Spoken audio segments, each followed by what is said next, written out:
All right, I'm the Flat Rate Master, and today we're talking toolbox insurance.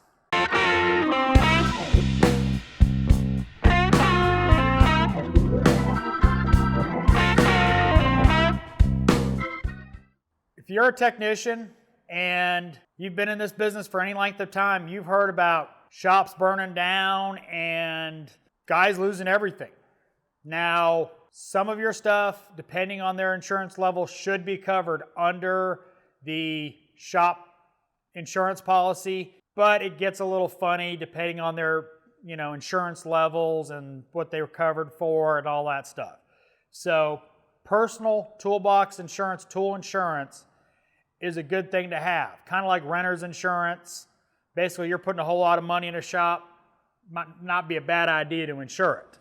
Now, what brings this subject up is there's a shop that is on the side of us, and it caught fire on last Saturday. They were in there working, and it lit up. Unfortunately, it's two shops. There's a lower shop that's one business and an upper shop that is a muffler exhaust shop, and it burned through the roof.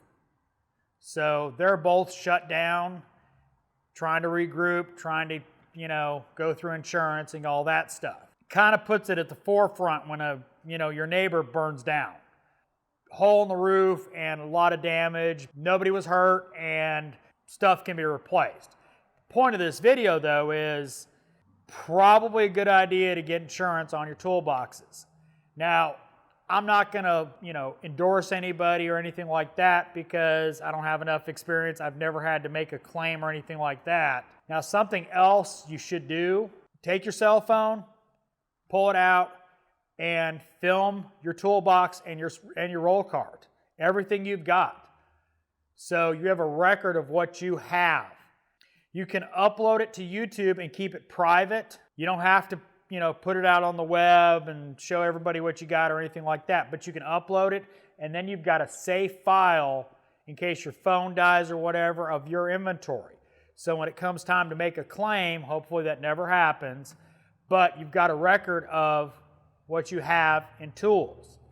And so it's an important thing to do, even if you're filing under the boss's insurance. You got to know what you have. Most guys don't have the receipts from everything they've bought.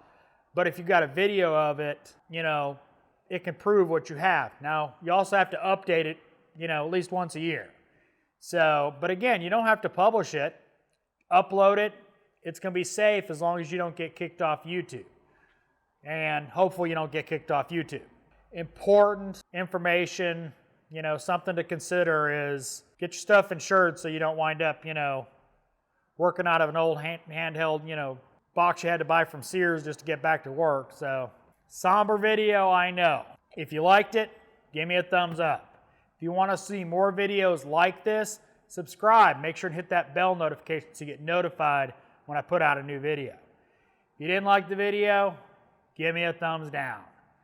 Comments are always appreciated, and as always, thanks for watching. I am the Flat Rate Master.